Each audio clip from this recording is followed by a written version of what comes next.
नमस्कार. आवाज महाराष्ट्रामध्ये आपल्या सगळ्यांचं पुन्हा एकदा स्वागत. आपण चर्चा करतो आहे सकाळ माध्यम समूह आणि डिलिव्हरिंग चेंज फाउंडेशनच्या माध्यमातून जे यंग इन्स्पिरेटर्स नेटवर्क आता राबवलं जातं आहे.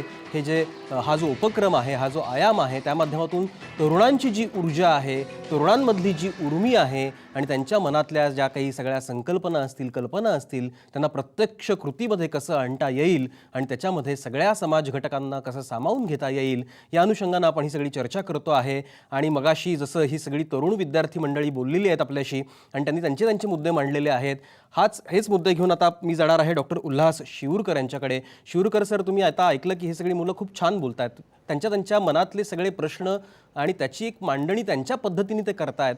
त्यांना खूप साऱ्या प्रश्नांचा वेध घ्यायचा आहे, पण त्यांना जी दिशा पाहिजे आणि त्यात सगळ्या कल्पनांना एक जे व्यासपीठ पाहिजे आणि त्यातून हे कुठेतरी यंग इन्स्पिरेटर्स नेटवर्कसारखं माध्यम त्यांना आता जवळचं वाटतं आहे आणि हे खूप चांगला उपक्रम आहे. या अनुषंगानं आता एक प्राचार्य या नात्याने आणि या यंग इन्स्पिरेटर्स नेटवर्कमध्ये आपण सहभागी होत आहात. या अनुषंगाने तुमची काय पुढची भूमिका असेल? एक नक्कीच या मुलांचे जे विचार मी ऐकले अतिशय प्रगल्भ विचार आहेत. प्रत्येकाला चेंज पाहिजे आणि मी या चेंजचं कारण होऊ शकतो ही भावना त्यांच्या मनात उत्पन्न होते. हे सगळ्यात, आणि ही भावना जर अति जास्त जर स्ट्रॉंग झाली तर हा सगळं यंग इन्स्पिरेटर्सचा सगळ्यात मोठा चांगली गोष्ट ज्याला म्हणतात ती होईल. विद्यार्थी समाज जीवनात सहभाग होत आहेत, पाणी वाचवा, एज्युकेशन चांगलं करतायत आणि डेफिनेटली की हा जो सगळा उपक्रम चालला आहे त्यामुळे त्यांच्या स्वतःचा व्यक्तिमत्वाचा विकास होईल, समाजाचा विकास होईल. आज हा एकटा मुलगा ज्यांनी सांगितलं मला की मी एकटा नाशिकच्या मुलाने, नंतर 2, नंतर 4, ही जी चेन डेव्हलप होत जाणार आहे त्यामुळे नक्कीच खूप मोठी क्रांती, सामाजिक क्रांती की ज्याचा सगळ्या समाजातल्या सगळ्या घटकांना फायदा होणार आहे. मग तो शिक्षक असो, विद्यार्थी असो, पालक असो, व्यापारी असो किंवा एखादा शेतमजूर असो. या उद्या जर प्रत्येक शेतमजुराला सुद्धा एक स्वच्छ खेड्यातल्या माणसाला स्वच्छ पिण्याचं पाणी जरी मिळालं तर खूप मोठी गोष्ट होणार आहे. अगदी बरोबर आहे की छोट्या छोट्या गोष्टींमधनं सुद्धा आपण बऱ्याच मोठ्या ज्याला बदल ज्याला म्हणूयात, मोठे बदल आपण घडवू शकतो. खूप छोटी छोटी उदाहरणं असतात, पण ती खूप प्रेरक असतात, प्रेरणा देणारी असतात आणि हे विद्यार्थी हे असेच प्रेरणास्रोत ठरतील येत्या काळामध्ये, याबद्दल कोणाच्याही मनामध्ये शंका असण्याचं कारण नाही. हाच मुद्दा घेऊन मी आता गजेंद्र पवार यांच्याकडे जाणार आहे. गजेंद्र पवार, आता जसं हे मगाशी सगळे विद्यार्थी बोलले, त्यांना जे मोटिवेशन पाहिजे, जे इन्स्पिरेशन पाहिजे, ते इन्स्पिरेशन या सगळ्या माध्यमातून तर मिळणार आहेच आहे, पण या मुलांमध्ये एक आत्मविश्वास आहे की पुढे जाऊन आमच्यातनं सुद्धा इतर लोक प्रेरणा घेतील. याबद्दल काय सांगाल? नक्कीच, कारण बघितलं असेल तुम्ही आत्ता की इव्हन आता सरांनी पण खूप छान मुद्दा मांडला आणि मगाशी श्रीकांतनी जो मुद्दा मांडला त्याने अतिशय, मी पण खूप मला बरं वाटलं की ही जी पिढी आहे हे या प्रकारचा विचार करतायत की याच्यातून 2, 2चे 4, 4चे 8 असे लोक होतील आणि ह्या क्रांतीमध्ये किंवा चळवळीमध्ये अनेक लोक सहभागी होतील. ही जी भावना ह्या विद्यार्थ्यांमध्ये आता निर्माण झालेली आहे, हीच आपण आमच्यासारख्या लोकांनी किंवा समाजातल्या जे आपण जे वरिष्ठ लोक आपण म्हणतो किंवा जे समाजामध्ये आता आपण ऑलरेडी सेटल झालेले लोक आहेत, ह्या लोकांनी त्यांना मदत करून हीच त्यांची जी एक री आहे किंवा त्यांनी जे त्यांचे जे विचार आहेत ह्यांना आपण आता पाठबळ देण्याची खरंच गरज आहे. जसं मगाशी सांगितलं की मोदी साहेबांनी सांगितलं, पंतप्रधान आपले जे भारताचे नवोदय मोदी साहेब आहेत, की प्रत्येक IAS ऑफिसरनी, प्रत्येक IPS ऑफिसरनी सुद्धा किंवा त्या शाळेत शिकलो त्यांनी त्या शाळेमध्ये 1-1 तास आठवड्यातून किंवा महिन्यातून एखादा तास दिला तर किती त्या शाळेतल्या विद्यार्थ्यांना त्याची मदत होऊ शकते. तीच ही आता आपली जी संकल्पना आज सकाळ माध्यम समूहाने जी मांडलेली आहे, तर याच्यामध्ये मला असं वाटतं की खूप चांगली चळवळ निर्माण झालेली आहे. आणि आता एक सगळ्यांची जी ही विद्यार्थ्यांची ऊर्जा आहे ही आपण लोकांनी सगळ्यांनी म्हणजे त्याला सपोर्ट केला पाहिजे. मी तर मगाशी सांगितलं की मी तर आहेच तयार आहे, पण समाजातल्या अशा सर्व घटकांनी ह्या ऊर्जेला, ह्या विद्यार्थ्यांना सपोर्ट करून सकारात्मक आपल्या देशाच्या करता काही करता येणं शक्य असेल तर आपला देश खरंच संपूर्ण जगामध्ये एक बलशाली असा देश होऊ शकतो असं मला नक्की वाटतं. अगदी बरोबर आहे. आपला देश बलशाली होऊ शकतो या तरुणांमध्ये जी ऊर्जा आहे त्याला योग्य जर दिशा दिली, योग्य व्यासपीठ मिळालं तर नक्कीच हा बदल घडून आणता येऊ शकतो. आणि तो आत्मविश्वास, ते आत्मभान या यंग इन्स्पिरेटर्स नेटवर्कनं दिलेला आहे आणि तो देण्याचा प्रामाणिक प्रयत्न आपण करतो आहोत.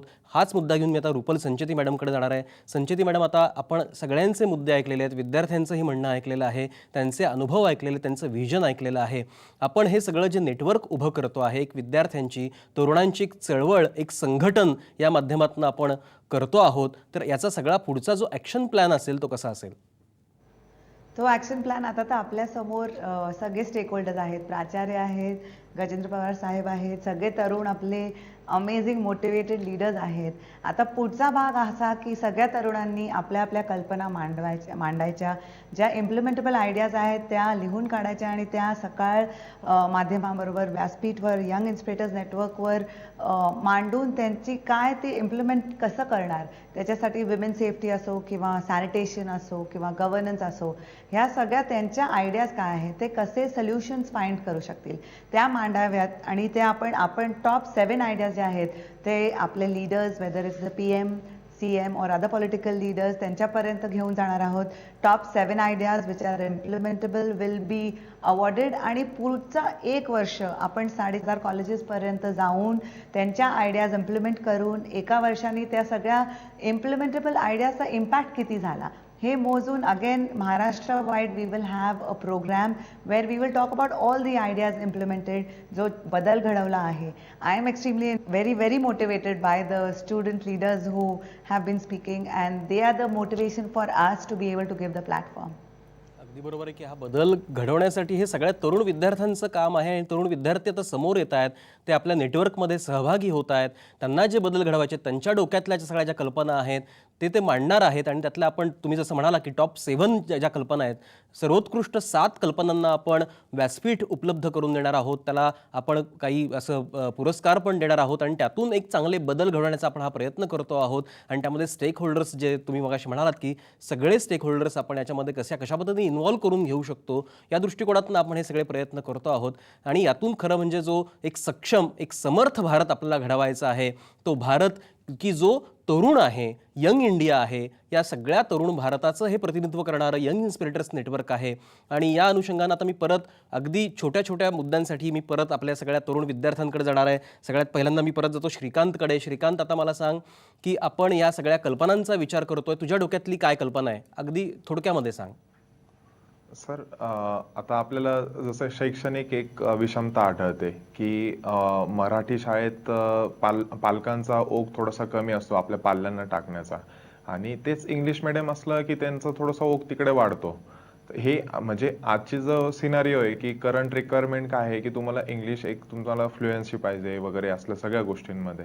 तर पालकांचा एक महानगरपालिकेच्या शाळा असो किंवा एक मराठी शाळा असो यांच्याकडे थोडं दुर्लक्ष झालंय किंवा आपल्या पाल्यांना तिकडे टाकण्याचा त्यांचा थोडा कल कमी झालेला आहे. तर आम्ही त्यात असा काही बदल घडवून आणू की जे काही इंग्लिश मिडियममध्ये जेवढं काही सोफिस्टिकेटेड एन्व्हायरमेंट प्रोव्हाइड केलं जातं ते आम्ही एक मनपाच्या शाळांमध्ये क्रिएट करण्याचा आम्ही प्रयत्न करू. त्यात आम्ही शाळांचा प्रश्न तू उपस्थित करणार असं तू म्हणतोय, त्या संदर्भातली कल्पना तू मांडलेली आहेस. मी आता दीप्तीकडे जाणार आहे, कोल्हापूरला. दीप्ती कट्टी तिथे आहे. तुझ्या डोक्यातली कल्पना काय आहे?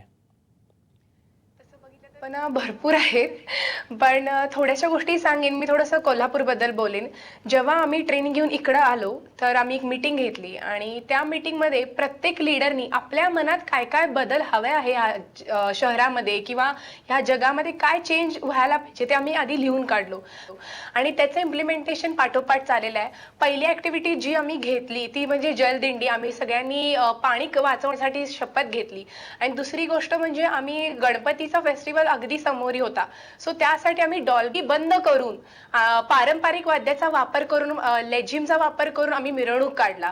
अशा अनेक कल्पना आमच्या डोक्यात आहेत जे आम्ही एकापाठोपाठ एक इम्प्लिमेंट करणार आहे पुढं. अगदी बरोबर आहे. खूप चांगला मुद्दा म्हणला. डॉल्बीचा वापर कमी करून आपण जे पारंपरिक आपले जे वाद्य आहेत त्यांचा वापर या मिरवणुकीमध्ये केल्याचं तू म्हटलेली आहेस. आता मी जाणार कृतिकाकडे. कृतिका, तुझ्या डोक्यातली कल्पना काय आहे? सर माझ्या पण मनात भरपूर कल्पना आहेत, पण सगळ्यात मोठी जी गोष्ट आहे जी मी स्वतः फेस करते ती म्हणजे ट्रॅफिकचा जो प्रॉब्लेम आहे तो खूप मोठा प्रॉब्लेम आहे की किती पण लहान माणूस असू दे किंवा मोठा माणूस असू दे, दिस इज नॉट इम्पॉर्टंट दॅट की तुमच्याकडे स्वतःचं व्हेकल आहे की नाही, पण तुम्ही प्रदूषण आणि ट्रॅफिक खूप जास्त फेस करतात.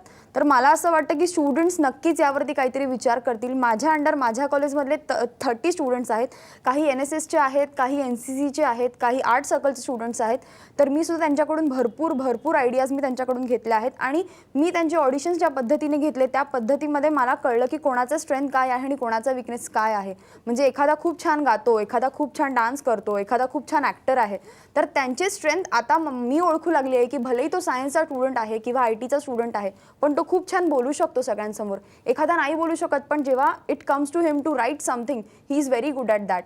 तर त्यांची स्ट्रेंथ ओळखून मी त्यांना ती कामं देणार आहे आणि माझ्या डोक्यातले जे प्लॅन आहेत ते मी नक्कीच 100% सक्सेसफुल करणार आहे. आणि कुठेतरी करिअर घडवणं किंवा अभ्यास करणं किंवा पैसा कमवणं या 3 गोष्टी प्रत्येकासाठी गोल असतात. म्हणजे पैसा मिळवणं वगैरे हे सगळेजण करतातच. It is like a basic necessity for everyone. But एक गोष्ट मला ॲड अशी करावीशी वाटते की माझं आज वय फक्त 20 वर्ष आहे. मी खूप म्हणजे एकदम एक चढत्या काय म्हणता येईल म्हणजे 20 वर्षाची मी फक्त आहे, पण ह्या वयामध्ये सुद्धा देशाबद्दल काहीतरी विचार करणं हीच माझ्यासाठी खूप मोठी कल्पना आहे. अगदी बरोबर आहे की करिअरचा विचार करता करता सोशल रिस्पॉन्सिबिलिटीचा सुद्धा विचार करणं आणि देशाचा विचार करणं ही खूप चांगली महत्त्वाची गोष्ट आहे. आता ओंकारकडे मी जातो. ओंकार, तुझ्या मनामध्ये ज्या कल्पना आहेत त्यातली नेमकी कल्पना तुला कुठली मांडायची आणि त्याच्यात बदल व्हावे असं तुला वाटतात? कल्पना जशा आता सकाळने आपल्याला दिलेल्याच आहेत त्या प्रकारे प्रत्येकाच्या मनात काहीतरी कल्पना असतात की ही कल्पना म्हणजे हे सगळे सोशल इश्यूज आहेत ना, आपण सोसायटीमध्ये नेहमी फेस करत असतो. जसं कृतिकाने सांगितलं तिचं वय 20 आहे, तसं माझं 18 आहे आणि या वयातच मला तरी वाटतं की मी छोटा असेल सगळ्यात आणि या वयातच मला काहीतरी चेंज करता येईल. जसं माझ्या मित्र श्रीकांतने सांगितलं की 2चे 4, 4चे 8, तसेच आता आपण बघितलं तर प्रत्येक कॉलेजचे लीडर्स सिलेक्ट केलेले आहेत 2-2 आणि त्यांच्या हाताखाली 30 सपोर्टिव्ह लीडर्स असतील आणि म्हणजे मग या प्रकारे एंटायर कॉलेजला आपण ते म्हणजे एक सोशल व्हॉइस रेज करू शकतो आपण त्या पॉईंटला निगडीत. मग तशा प्रकारे प्रत्येक कॉलेज जर निवडलं तर महाराष्ट्रभर किती कॉलेजेस असतील आणि किती असे हजारो लाखो विद्यार्थी असतील की जे अशा प्रकारचे सोशल इश्यूजचे व्हॉइस त्यांचं रेज करतील. आणि आपण जर पॉईंट निवडला तर जल म्हणजे सर्वजल अभियान. पाणी म्हणजे आपण जर नेहमी बघितलं तर पाणी असतो आपल्या घरी, जेव्हा असतो तेव्हा आपण यूज करतो, पण ज्या दिवशी नसतो त्या दिवशी असं वाटतं की त्या दिवशी जर 1 ग्लास जरी वाचवला असता तरी आज मला तो प्यायला भेटला असता. अगदी बरोबर आहे. खूप एक चांगला मुद्दा तू मांडला की आपण ज्या गोष्टी समाजाला देणं लागतो त्याचबरोबर आपण आपल्यामध्ये काय बदल घडवून आणू शकतो. आपण स्वतःमध्ये बदल घडवले तर समाजामध्ये चांगले बदल आपण नक्कीच घडवून आणू शकतो आणि समाजाच्या बदलाच्या प्रक्रियेचा भाग बनण्यासाठी ही सगळी तरुण मंडळी सज्ज आहेत आणि त्यांच्यासाठीच हे यंग इन्स्पिरेटर्स नेटवर्कचं व्यासपीठ आता तयार झालेलं आहे. आणि या सगळ्या सामाजिक बदलाच्या प्रक्रियेचा, देश घडवण्याच्या प्रक्रियेचा, हम मिलकर बदलेंगे भारत असा जो आपण नारा देणार आहोत, या सगळ्या प्रक्रियेचा भाग बनण्यासाठी तुम्ही सुद्धा सहभागी होऊ शकता. याच नोटवरती आज आपण इथेच थांबूयात. पुन्हा भेटूयात उद्या एका नवीन विषयासह. तोपर्यंत नमस्कार.